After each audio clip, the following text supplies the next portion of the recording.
Hello my friends, and welcome back to the Meerkat Musings YouTube channel. I am still doing these videos piece by piece. I've kind of managed to get the video muses, shall we say, completely and totally out of sync with the actual Meerkat muses over on the website. I don't know how that's come to pass. It's just a thing that I've done, and as I say, there's no sequence here. It's just literally they're doing their own thing. What can I say? The written Meerkat and the video Meerkat, they don't see eye to eye. They're doing whatever they want, and I can't control them, which is daft, of course, because they're actually me, so I can control them. But I'm using that excuse, and I'm running with it. So tough luck. Anyway, so what has been going on of late? You'll catch this, by the way, next Wednesday on the scheduled Meerkat Muse on the website. But I wanted to do a video just to kind of keep the videos going, really, more than anything else.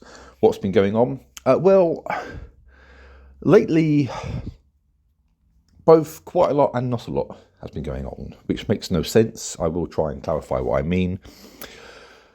There's been a few things going on in the political arena, which has led to me being somewhat cross, hence the picture of a rather angry Meerkat as he works upon his laptop.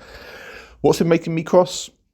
All the latest stuff coming out about immigration has been making me cross, because we're coming up now to a point where both political parties are thinking about general elections. It's not going to be too far away. We're definitely going to get an election next year. The exact details as to when are yet to be fleshed out, but we will have an election next year.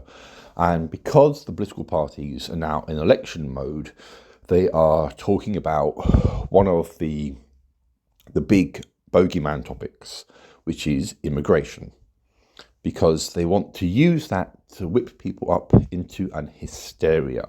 It is a distraction technique. It is also, in my view, quite a bigoted distraction technique, because it's encouraging us to demonize immigrants in a way which I think is grossly unfair. And as I say, it's a distraction.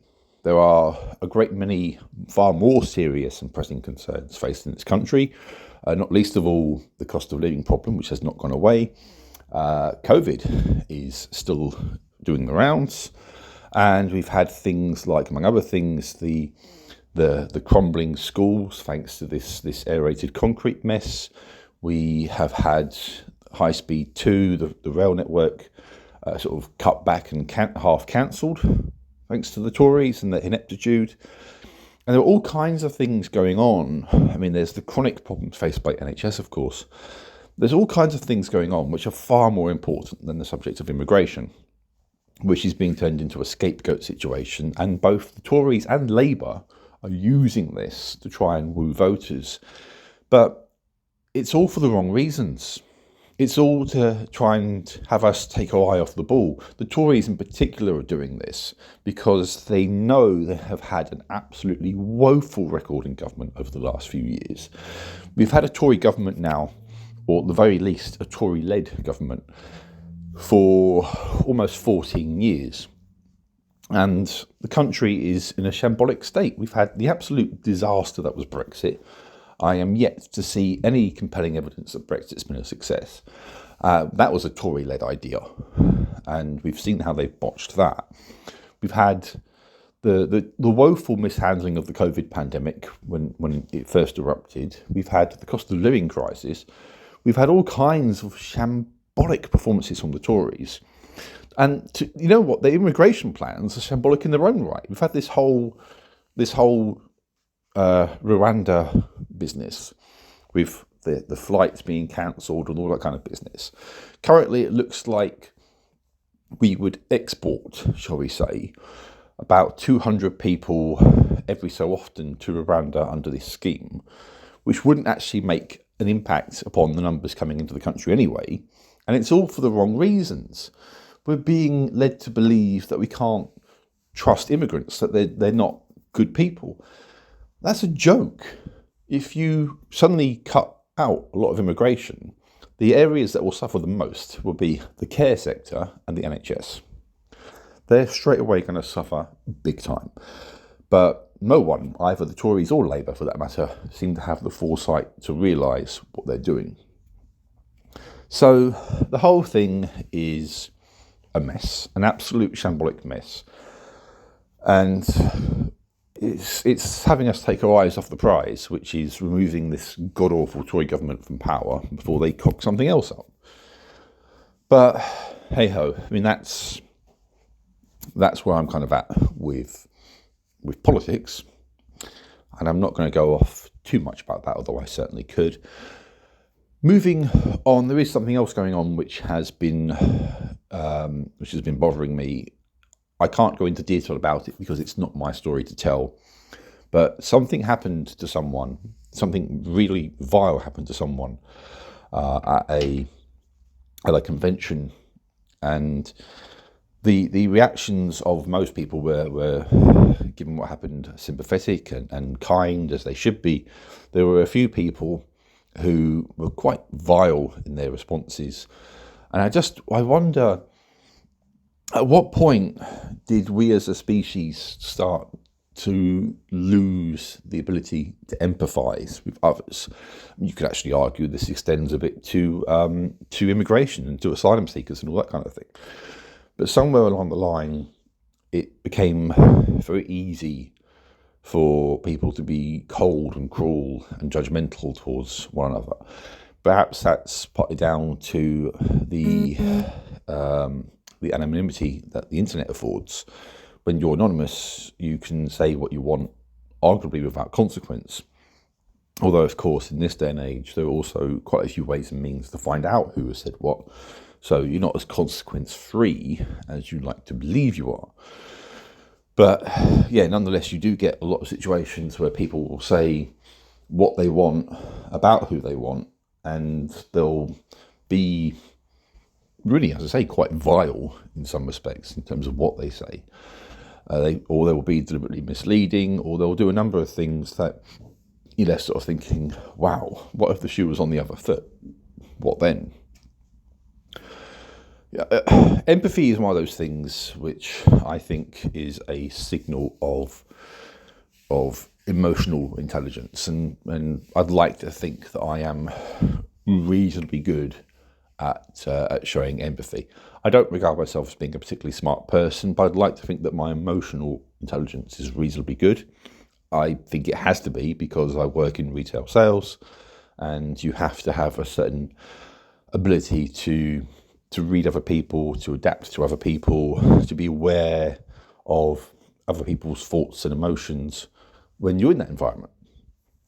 And I appreciate it's a skill not everyone has. Some people don't have that. But when someone's been through something traumatic, what you shouldn't do is berate them or try to suggest it's their fault even.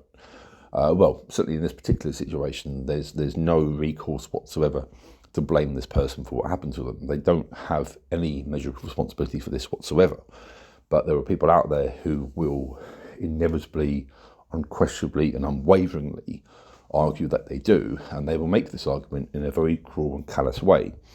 So even if they had a point, in my view, they're destroying the point they're making because they are being cold and cruel and nasty. And there's no grounds, in my view, to take that kind of person seriously. There's a string of arguments that I once read of about the importance of honesty, and honesty is very important. But in my view, you can be honest, but you can also still be kind. Honesty does not have to replace being gentle or being sympathetic. They're not mutually exclusive positions. There are times when it might be difficult to marry those two concepts together, and I understand that, but they're not so far apart that it's impossible. And in some cases, it takes very little effort to put the two together, as it were.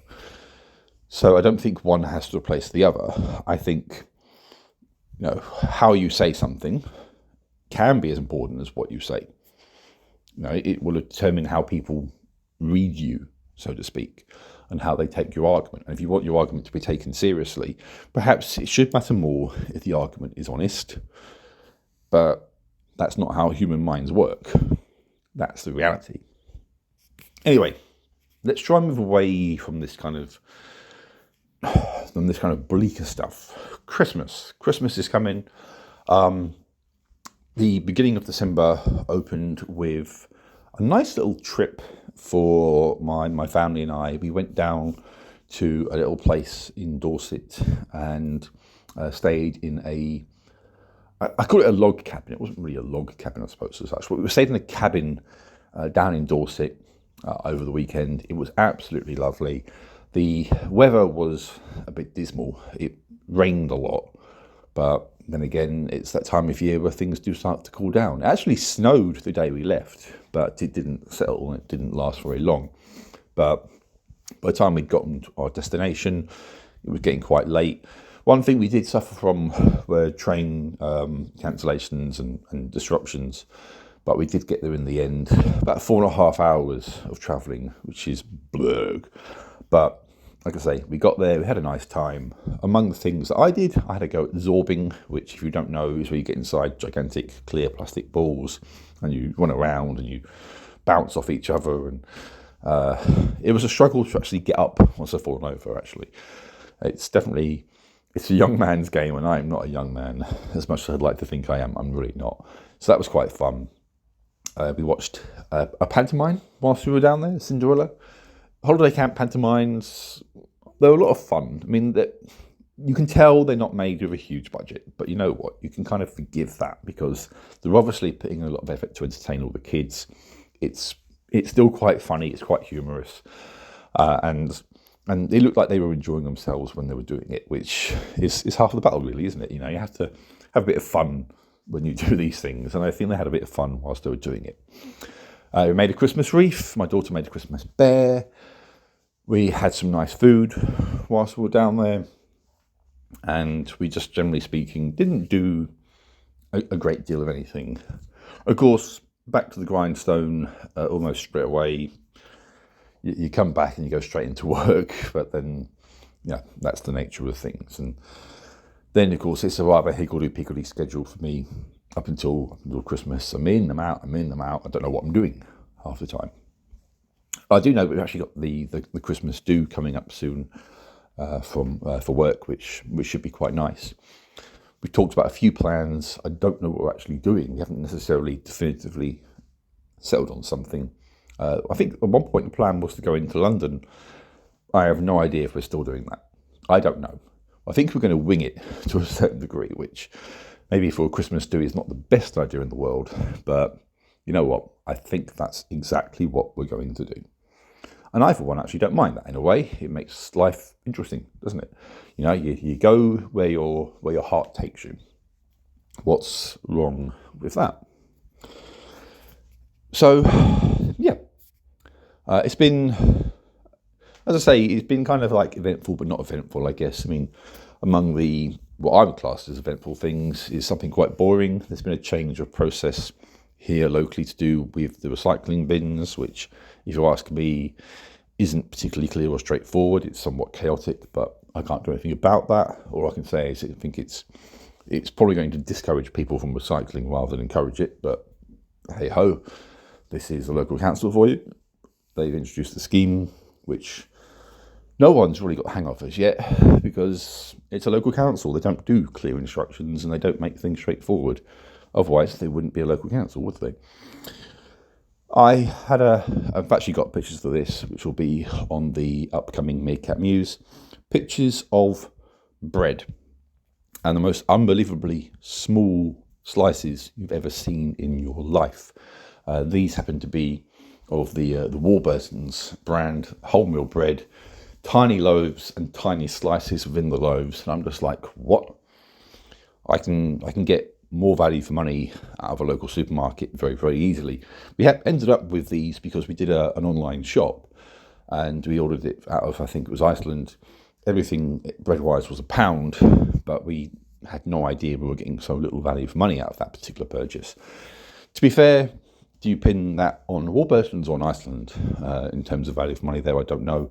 But yeah, a very tiny loaf, very, very strange. But again, one of those things I can't really do much about other than just sort of offer up a quiet rant, shall we say, because it absolutely baffles me that this can be deemed acceptable as a thing. Then again, everything is getting smaller, isn't it? I mean, you look at a box of, say, Quality Street, for example, and you compare them to what they were 20 years ago, and God forbid if you go back further than that, you can see how much everything has gotten smaller, but it hasn't gotten cheaper. Of course not. This is all about companies ripping people off. You know, they're giving you less, but you're paying more for it. But then, you know, welcome to the capitalist utopia, because that's kind of what they do, isn't it? You pay more money for less, and you're meant to be grateful for it as well, especially because especially when your wages don't go up. There was actually, just to swing back to politics for a second, there was a damning report about how the UK is greatly lagging behind Europe across a number of factors, not least of all the pay increases that workers have had, which is well behind what it is elsewhere in Europe. Is Brexit a factor of that? Probably. Don't know for certain, but it wouldn't surprise me. Brexit's the gift which keeps on giving in so many disastrous and terrible ways. But hey ho. Anything else before I wrap this up? Well, the weather's been very, very cold. The first night in our little sort of lodge in Dorset, it was bitterly cold. The heating took a while to actually kick in properly. It wasn't as well heated a lodge as I thought it might have been, but I mean, it wasn't terrible. But that first night was pretty chilly, to put it mildly. Being back at home, in our own home, okay, it's not the warmest place in the world, but I can actually walk around, as I am right now, in a t-shirt and a vest, and I don't feel too cold. I mean, I don't feel toasty warm, don't get me wrong, but I have felt colder, especially at this lodge in Dorset. But then again, perhaps that's just luck of the draw. Perhaps it was a particularly cold night. Things are getting chillier. It is, of course, December. We are speeding towards Christmas, and then, of course, into what are traditionally the very cold months of January and February next year. It's often the case in my recent experience that February in particular can be very, very chilly. So there are colder times on the way to look forward to. Hooray! But with a bit of luck, we'll persevere and come through it. So, with all of that said, I think that brings this latest Muse to a close. I will add only that if you are interested in knowing, I am continuing to write my stories. I am continuing to do my writing prompt series over at Meerkat Musings. Am I going to hit a post every day in 2023? The answer to that is actually yes, definitely, because I've scheduled loads of posts, so I know I'm going to hit that mark. Hopefully you'll have fun watching me unveil more and more of the Merry Christmas Advent Calendar. Yes, I went there. And I am just continuing to write, continuing just to kind of try and inch forward with my stories. And that's it, really. So if I don't do another video before Christmas, I'm going to wish you all a very Merry Christmas now. If I do, I'll probably wish you a Merry Christmas again. And with all of that said, I hope that you all take care. I hope you all look after each other. Show some empathy to one another, some sympathy, some love, some kindness. It doesn't cost you anything to do that. And hold on to each other. You know, we're all human beings. We all need a helping hand every now and then.